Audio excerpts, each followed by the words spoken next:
Welcome back everyone. In today's video I'm going to be flying out the J5N1, which sits at 5.7 BR and is exclusive to the Japanese tech tree.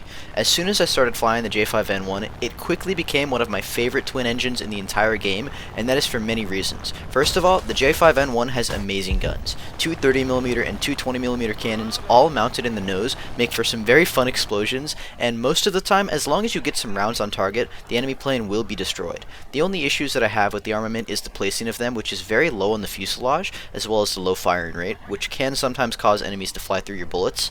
Next, J5N1 is a very agile twin engine fighter, and this is the main reason that I like this plane as a twin engine. The agility of this plane catches people off of guard, and this also comes in handy when in a bad situation. It even looks agile. This plane is very light and compact for a heavy fighter with two 18-cylinder engines, and it wasn't built any bigger than it needed to be. Combine this with the lack of playtime that it gets, you don't really see these in ARB that often, so many people don't know how to fight it. They think they can get away with like a simple dodge or a wide turn, and then bam, they explode and then they get sent back to the hangar. The J5N has responsive elevators and doesn't compress that much at high speeds, and it also has a very responsive aileron and rudder. This plane also has a low wing loading, meaning that if you combine roll and the rudder, you can snap roll very quickly, kind of like you saw in the intro to the video. Snap rolling like that makes the J5N1 surprisingly good at defensive maneuvers, and it can catch people off guard. If you ever find yourself in a defensive situation like that, then the J5N1 is one of the only heavy fighters that can hold its own. The J5N1 does turn better than most heavy fighters, but keep in mind that it is still a twin engine and will not be outturning most single engine props. However, there are some exceptions. Later in the video, I'm going to show you an example with the Dogfight with the BF-109K4 that allows the capabilities of this plane to be shown when forced to dogfight.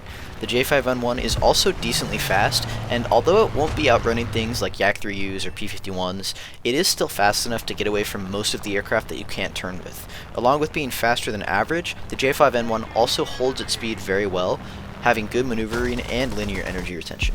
And to add on top of all of that, the J5N1 has pretty decent climb, and combine that with an air spawn, which allows you to have the altitude advantage over almost anything at the start of the match. In conclusion, the J5N1 is an excellent all-around heavy fighter, and it has many capabilities that allow it to have an option against nearly everything that it faces. At 5.7, the J5N1 is a great pick for an interceptor or support plane to help cover your lower teammates, while simultaneously being capable to hold its own when the situation presents itself. Anyways, let's hop into the rest of the video. Hey, be sure to also like and subscribe if you enjoy my content. It's free. Okay, so first I want to look at an example of me baiting for a teammate. So there's a Yak-3U that is on my 6 and he's above me, and I don't really have many options against this guy. This guy outturns me, outclimbs me, is faster than me, and it's just one of those planes that you don't want to fight. However, in the background you can see an N1K2 come and help me, and all I really want to do is just kind of keep this Yak-3's attention and also not die. So I dodge under, and if he goes for that shot, he's either going to compress into the ground or rip, and the N1K luckily catches him off guard, and the Yak-3U goes down. So you can do that in pretty much any situation that you have a teammate coming to your aid. If there's a guy on your 6, all you have to do is just kind of keep him distracted and stay alive until they get there. And then you can either be put in a 2v1 or your teammate will kill them before they can really do anything. And this next example is that dogfight with the K4 that I wanted to show you guys. So I do start out kind of near him, and in this situation it's important for me to kind of use my flaps pretty aggressively, I'd say, because this guy does turn slightly better than me stock, and I'm also damaged, so my main goal is going to be trying to keep him inside of my turn. And the clouds do make this difficult because of the spotting system. I can't really see his plane once he's far enough away from me. However, I'm just going to try and predict where he's going to be. I get a pretty good prediction here. Unfortunately, my guns don't really seem to be doing much damage. That probably crit his fuselage, but that damage is pretty superficial. I now have to dodge the shot, so you're going to make pretty nice usage of that snap roll. He just misses, and then I'm now kind of have the opposition, I'd say. And it's going to be like this stall fight. The F2G kind of makes a pass. And again, I'm going to use my flaps pretty aggressively here so I can stay slow, keep my turns radius pretty tight, and hopefully this guy isn't able to turn inside of me. He is kind of having to deal with the F2G, so I am getting a bit lucky that he's kind of distracted. I'm able to cut inside of his loop, and I get a single shot, and he goes down.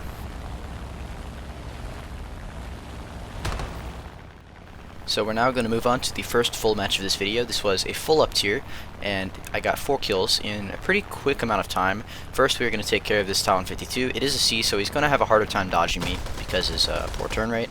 I get only a hit on his tail, and this was before I switched to the Tracer rounds. If you're wondering, the Tracer and the Stealth rounds are actually quite different. The Stealth, although they do have more HE filler, I get a nice little crit in the head on with the Spitfire there. Luckily it was Mark 22.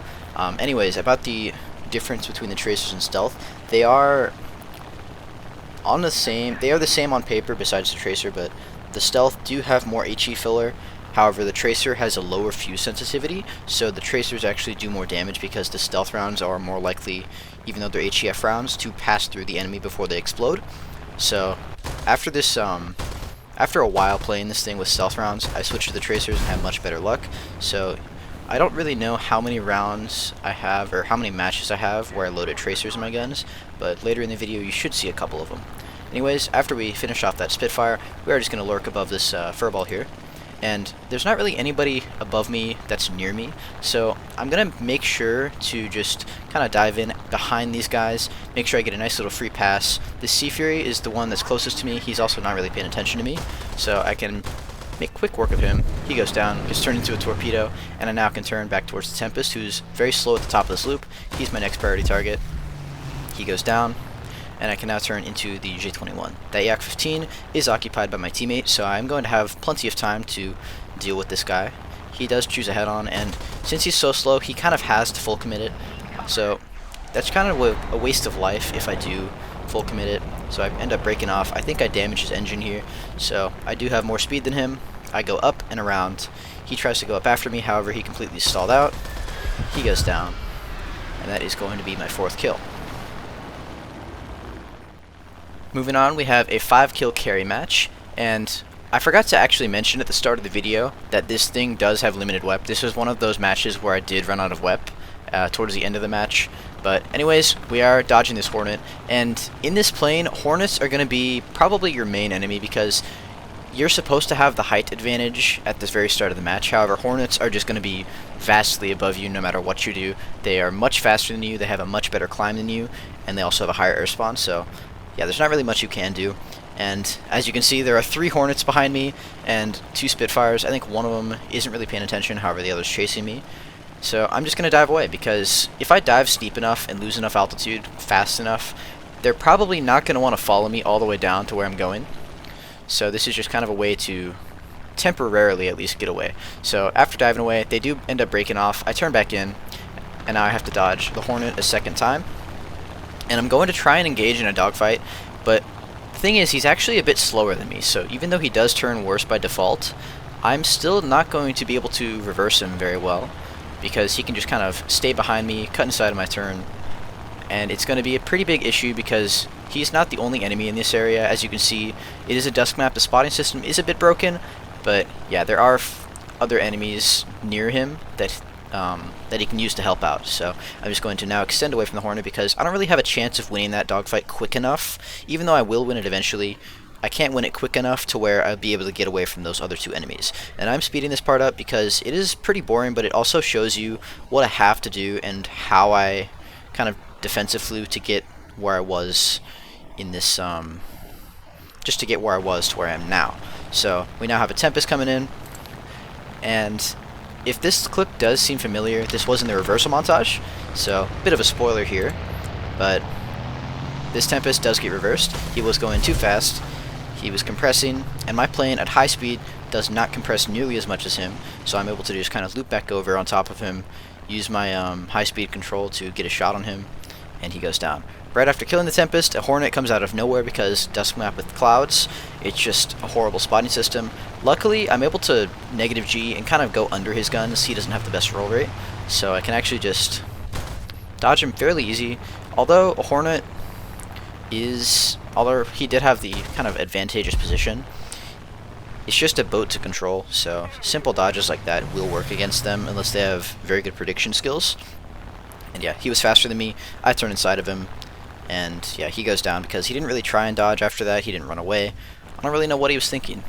But yeah, we are just going to kind of extend away, keep climbing towards the middle of the map, and hopefully run into some more enemies that are below me this time instead of above me. So after spending a bit of time climbing, I see a J21R over there in the clouds, and it is a jet, so I have to be careful of how fast he's going. I'm going to take a head-on because I have a pretty hard time in a dogfight. This J21 is a pretty good turning jet. However, I can see he's not very fast, so I am going to take this fight vertical because I just have better low-speed energy production. And I now see a Seafire F447. And he doesn't really turn very well. He is below me. However, he's going to be very dangerous because he does turn better than me. Unfortunately, he hits one of my engines because I wasn't really able to get enough speed to dodge him enough, or dodge him very well at least. And now I have to dodge this J21, and I can't really dodge him because I'm stalled out. So I basically have to just pray that he doesn't hit me here, at least hit me critically. Luckily, the damage he gives me is only superficial, so he stalls out below me, and I'm able to loop back over on both of these guys. I go for the J21 first because he's closest to me and he's also in the path of the Seafire. He goes down, and now I can spray at the Seafire. Unfortunately, I lead just a bit too far behind him. My guns aren't that fast, and I almost get myself reversed. However, he is slow enough to where I can kind of keep going up even though I have a damaged engine. And the Seafire just doesn't have the vertical energy retention necessary to kind of follow me here. So he stalls out. I can now go back down on top of him. And since I have more altitude, I'm going to be able to catch him in the dive here. Just a matter of time. I take a couple of long shots. He goes down. That's the power of these 30 mils. These 30 mils are absolutely awesome. I'm looking around frantically, but it is an AI jet. It's not an actual enemy. And a bit later, I go head on with this Hornet because that's really all I can do. And I get a very nice little crit on his wing. He goes down. And that's going to be 5. Unfortunately, we did lose on tickets pretty soon after that. I did run out of WEP as well. So I was kind of forced to either RTB or hunt the Hornet down. Anyways, we are going to move on to this game, which is a solo 6K. I first go for this Mark 22. Pretty easy shot. I am almost redlining, or I'm almost ripping. This plane does have a pretty respectable rip speed for a twin engine. It doesn't really actually go that fast. How am I trying to say this? Past like 600 kilometers an hour, it stops accelerating pretty well, in a dive at least. However, if you stay below that, it accelerates quite well, especially in a dive. So it just kind of has that threshold to where once you reach a certain speed, then it stops accelerating. But anyways, we are now above pretty much everyone here. This F4U4B does want some. He's trying to stall up for me. However, he doesn't realize he doesn't have enough energy to, so all I really need to do is just kind of make it look like he can get a shot on me. He stalls out, I drop my landing flaps, and I see an F8F over here and I go for him because I want him gone. He's also just higher energy than the F4U, and he's just going to be a bigger problem for me in the long run if I don't kill him now. So I do have still enough energy to just kind of loop back up over him. F8F stalls out, he goes back down. I can drop back down on top of him. I get a little hit on his tail. I don't really know why he didn't dodge there, but it just kind of presents me an easy shot. And I can now go for the F4U after he goes down.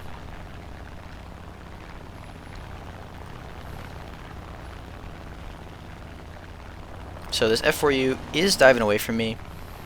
However, the second I look away, he turns up for some reason. Gives me another easy shot.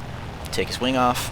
And I'm just going to loop over towards the Spitfire because I don't really need to extend away. I have plenty of energy over this guy, and I can just make it look like he's kind of gaining on me while he goes up, so it looks like he can get a shot. And my teammate's actually nearby. He's also in a J5N, which I respect, and I'm just going to bait him. Spitfire basically was stalled out below him, and the J5N easily cleans him up. And as soon as I think the coast is clear, I hear shots directly behind me. It's a Sea Fury. He's kind of compressing a bit. I'm able to snap roll just out of the way in time, and I kind of survive pretty luckily with only a crit tail. And since he's faster than me, I can actually turn inside of him, and he's not really going to be able to get away from me because I am always going to be able to get within range for a shot. So I just kind of start spraying at him. I get a hit. I spray at him again, and one of those 30s connects with his fuselage. He goes down, and I can now just extend away. It's a big scare there, but luckily I survived. So we now move on I think 1 minute, and this F4U, I don't really know what he was doing. I think he was trying to run back to base, but he wasn't really fast enough because I did come out of a dive. And yeah, a bit later, this 82 comes off the airfield. I almost get bombed by his incendiaries. I also run out of 30 mils. But yeah, there's not really much to be said here. I get shot by my teammate, but eventually the 82 hits a tree or hits a house and goes down. That is going to be 6.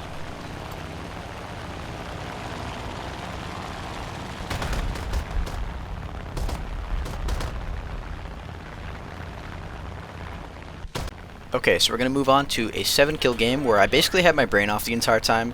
It was just a furball where I just threw myself into, and I didn't really have to worry about anything.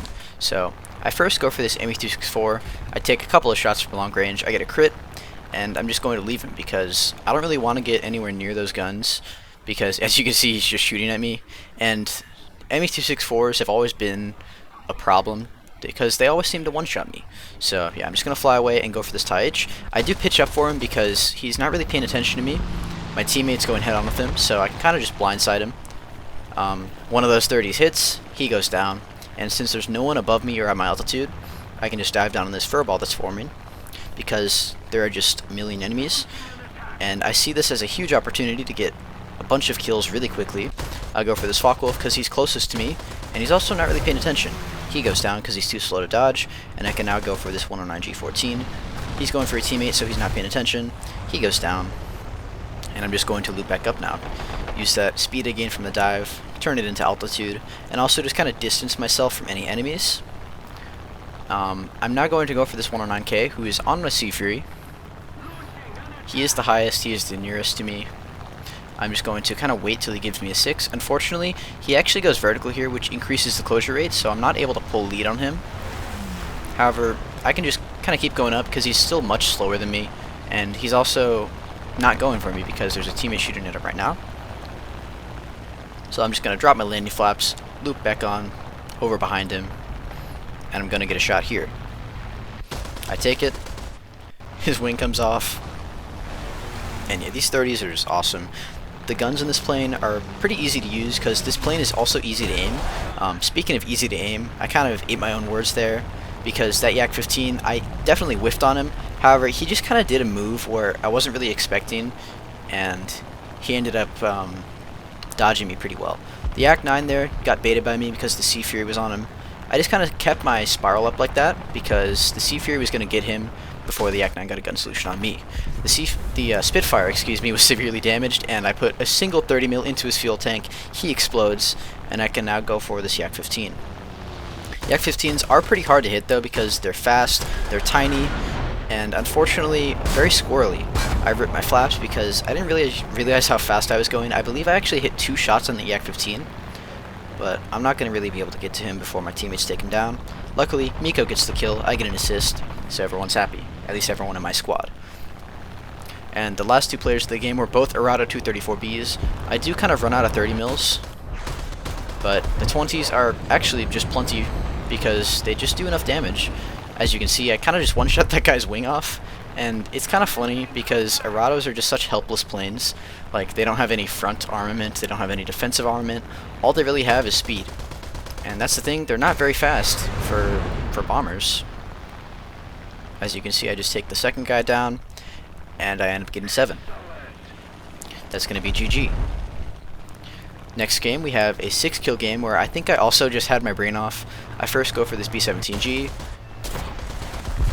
I get a nice little fire on him, and although I do get hit, luckily it's nothing really superficial, or it's nothing really serious, it's all superficial. I can now go for the second B-17, and you're going to be able to go for bombers if you want to with this thing. If you're into that, if you're into destroying bombers like that, this is one of the planes that I definitely recommend because I also hate bombers. Mika finishes him off, and I can now just kind of keep climbing towards the enemy. I'm going to wait to go for the Spitfire instead of the F-82, but I can now see the P-51, so I'm going to dive on him because he is behind the Spitfire, and no one's really behind him, so he's the priority target. He's also not paying attention for some reason. He goes down in a nice big fireball, and I'm just going to pull up for my attack run and extend away from the enemy team because they are actually pretty close to my altitude. Those two Spitfires are definitely going to be a problem. I believe both of them are LF Mark 9s. I know one of them is, because the American symbol, that is an American LF Mark 9. But I do choose to go for this Corsair instead because he is turning directly below me, and he's just presenting a full broadside to me, so it is a shot that I'm willing to take, even though I'm sacrificing my altitude. So it is a free kill though, and I want to get numbers down. So I take him out, and I can now loop back towards the kind of middle because Miko's actually baiting both the Spitfires down, and he's also killing the F-82. So he does a great job there. I go head on with the Spitfire, and this is definitely a risky head on at a very close range, which I shouldn't have taken. However, I do get pretty lucky that none of his rounds hit me, and I do get lucky that my rounds hit him. So he goes down, and I can now dive towards the rest of the enemies. I'm first going to go for this F7F because he's the closest to me. He's also kind of behind everyone, or no one's behind him, I should say. I actually have my 20 mils only selected here. I think I was fiddling with my keybinds, and I accidentally hit R, which is my kind of weapon switch key. However, the 20s are enough to where the F7F's wing does get cut off. I realize this now. I switch back to all of my guns. However, Spitfire goes into a flat spin, and I end up whiffing that. So I only end up getting 5 there because that Spitfire over there in the distance is in a flat spin, and that's going to be game. So this is an ace, moving on to, that I got while I was stock actually. So I first start off by pitching up for an ME264. My guns, I don't really know how much range they have. Luckily they definitely have enough range for that. I get a nice little crit, he gets set on fire, and I can now go for this Yak-3U because he is the closest to me. He's also a very dangerous plane, and he's also attacking one of my teammates, so I want to make him the main priority that I go for. And not really expecting this, the Yak-3U pitches up for me, and this is definitely scary because Yak-3Us are just insane planes, and even at this altitude, they're very dangerous in a vertical like this. He has just barely enough energy to kind of pitch up for me and get that shot. However, he doesn't end up hitting me, so he's going to stall below me, and I can see the F8F going for the Yak-3 now. However, there's a 109 on him, so I'm not going to go for the Yak-3U. I'm going to go for the guy on my my teammate's 6. Unfortunately, I'm not able to save my teammate in time. However, the 109 is stalled out, so I'm able to get an easy shot on him. I now go for the Yak-3U. Unfortunately, I only get a hit there. However, he does seem pretty damaged, so I'm just going to extend away from him. Hopefully my teammates can finish him off later. And I'm just going to go for these guys over here, kind of towards the west. This LA7 is going to go head-on with me. I do believe I have the better armament for the head-on. I take it. Unfortunately, none of us hit each other, and the LA7 dodges. I can't pull that much lead in time, so I do end up missing. Skipping forward just a bit here, there's an LA7 now in front of me. He was going for the bombers, and he tries to turn back in front of me to go for a head-on. However, he wasn't able to turn in time, so he gives me a pretty easy broadside. He goes down, and I can now go for this 109 over here. However, after chasing him for a while, I see that there's an I-225 landed on the airfield. He's a pretty easy kill here. That makes 4. And yeah, I'm just going to extend away. The 109 does land and rearm. However, I'm just going to lurk above his base because I can. And this is the price he pays for running away from me to the airfield. I really don't believe he had to run away to the airfield. I think he actually had enough ammo. However, this is the price he pays. He goes down. Stealth kill there. Pretty cool for my ace. And we're now going to just move on to the next game. This is the last game of the video. This was a Frontline map, and I also got an ace here. This was also while I was stock, I think. And yeah, it's just going to be me and Miko. Unfortunately, Miko does die to the F8F in the head-on. It is an F8F1B. I don't know if he realized that because we couldn't really judge the BR of this game very well. I take the F82 out, and I also take the F8F1B out. I'm just going to fast forward this part as I'm extending away towards this F82. This F82 does not really go head-on with me here. I don't really know what he was doing. He gives me a pretty easy shot. He may have been watching YouTube or something, but all I know is that it was an easy kill. So I can now turn back around towards the F82 that I shot earlier. He actually put the fire out, unfortunately, so he's still flyable, and I want to make sure that I don't die to him because I don't really know how damaged he is, even though he was set on fire earlier. But if he tries to dive away, since he is damaged, I probably am going to be able to catch him. And I also started with a bit more altitude in this engagement, so I'm easily going to be able to catch him actually. As you can see, the closure rate is pretty good. And I'm just going to take a couple of shots from long range. and eventually this F-82 is going to be reeled in by me, and he's going to go down. Unfortunately, I have a bit of a skill issue aiming here, but he does go down. And I can now just kind of climb away towards the airfield because their enemy team actually died very quickly, and the last two guys that I killed ended up being just taken off from the airfield. I whiff on the Arado. However, there's a P-26 in front of me. I don't really know what he was doing in this game. He got up-tiered, I guess. Up-tiered a bit too much. I get hit by the AA, unfortunately. But this game is going to be over before my engines do start taking damage. I'm just going to fast forward this a bit, because the Arado actually came off the airfield for some reason, which I actually kind of respect, because if he camped the airfield all game until either one of us ran out of tickets, then it would have been pretty annoying. But he gives me a pretty easy kill, and that is going to be game. That's also going to be the end of the video, so I hope you guys enjoyed. Thanks for watching, and I will see you all in the next one. Peace out.